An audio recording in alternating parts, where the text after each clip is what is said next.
Hegde, wife of VG Siddhartha, took over as CEO of Coffee Day Enterprises Limited in December 2020. Coffee Day Enterprises Limited had a debt of Rs 7,000 crore as of March 31, 2019. In August last year, CDEL reduced the debt, slowly getting back on track. But now we have another news that has appeared on 26 July 2023 that IndusInd Bank have filed bankruptcy against Coffee Day Global, which is actually the Cafe Coffee Day. So welcome back to episode 2 of case study, the rise and fall of Cafe Coffee Day. Hello everyone and welcome back to my YouTube channel. So make sure you are grabbing a cup of coffee and then we can go ahead in this video. Like, this case study is going to be very interesting. This is the episode 2 of case study, the rise and fall of Coffee Cafe Day. So today's video is going to be very interesting because you're not only going to learn a lot at like how the company operates, how investors should go ahead, the learnings at investors point of view and at learning at personal point of view, but I would also like to say that we learn a lot from the failures of company also, though. So there are a lot of learning in this case study.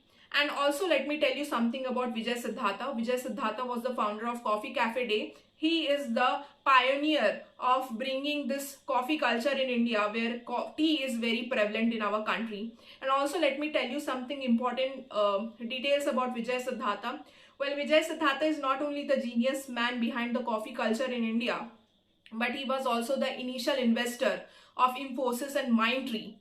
So of course he was a very intelligent man. So today in this video we will learn a lot. Karnataka's Chikmagalur has widespread plantation of coffee, and Vijay Siddhartha's ancestor practiced coffee plantation for 150 years in Chikmagalur. And after family partition happened in 1956, his father got a share of 480 acres of land and started coffee plantation.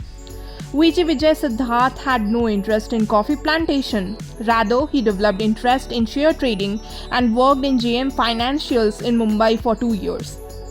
He eventually took a loan of 7,50,000 rupees from his father, out of which he used 2,50,000 rupees in his own trading firm called Shivan Securities, and rest 5 lakh rupees he further purchased lands for coffee plantation. And in between 1985 to 1993, he purchased around 3,000 acres of land with 75% funding from bank. Well, in 1991, when economic liberalization was happening, new opportunities boomed and opened. And Vijay Siddhartha decided to enter into coffee trading business. And he entered into coffee trading business in 1993 and he obtained success in coffee trading business. But there was a problem, as the international market of coffee was quite volatile, so he decided that he should start his own brand of coffee.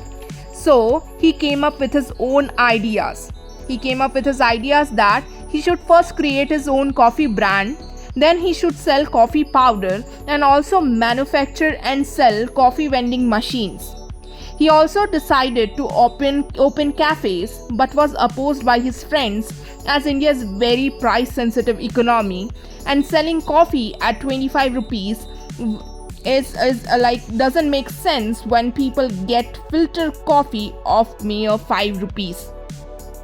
But after he visited Singapore and saw cafes full of people and people working in free Wi-Fi, sitting in cafes and sipping coffee, so he came back to India and started Coffee Cafe Day in Brigade Road first in 1996 and provided free Wi-Fi. Well, free Wi-Fi in that time was a big deal in India. And in next 4 years until 2000, he opened around 22 cafes in Bangalore and Chennai. And by 2004, he had opened around 200 outlets, and total outlets grew up to 1,488 until 2014. So basically, he had quite good success in coffee business. But the problem was not here actually. Vijay Siddhartha started diversification very rapidly in very less time, and that too against taking a huge amount of loan. I think that was his first mistakes. He started diversification so rapidly and that too against loan. He was also into financial advisory, business, real estate, started his own global village tech park, and also started his own resorts and hotel businesses. So he was into logistics as well.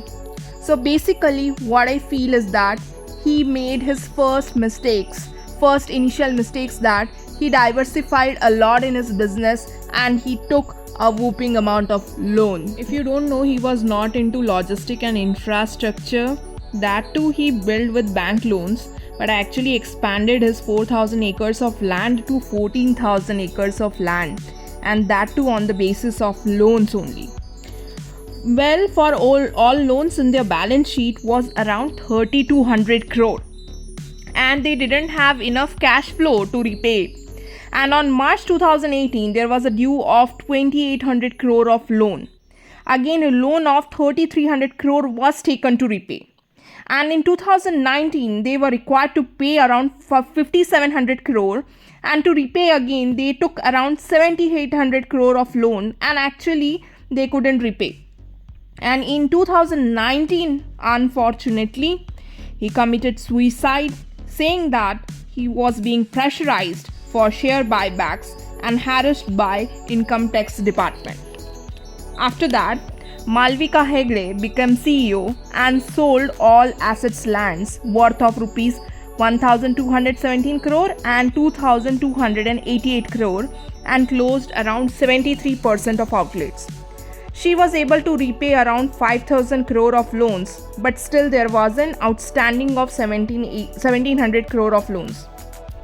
Since cash flow was less due to 73% of outlet being closed, so she could only pay, after 5,000 crore of loan, only 47 crore of loan. And now they are required to pay around 1,500 crore in 2022, in which the company defaulted and IndusInd Bank took them to bankruptcy court.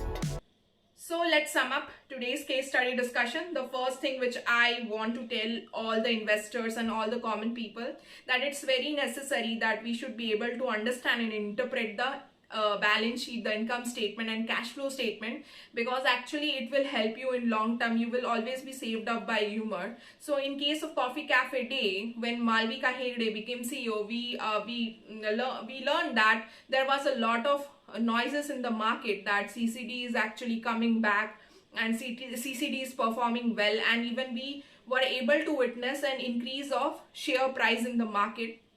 But on any day, fundamental analysis will always help you. So you should be able to learn, or you should understand these basic things, and in my upcoming time I will make sure that I gonna make you learn the fundamental analysis in a very simplified manner.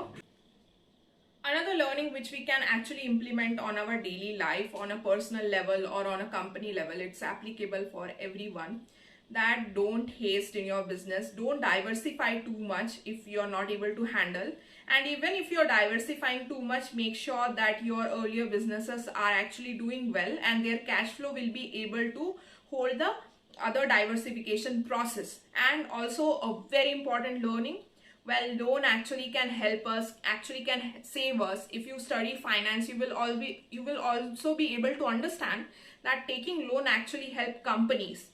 But always make sure, always understand, even on a personal basis, that loan is like a double sword. Okay, so take loan in a limitation. Make sure that you are never in a debt trap. So stay tuned, take care, and have a nice day ahead.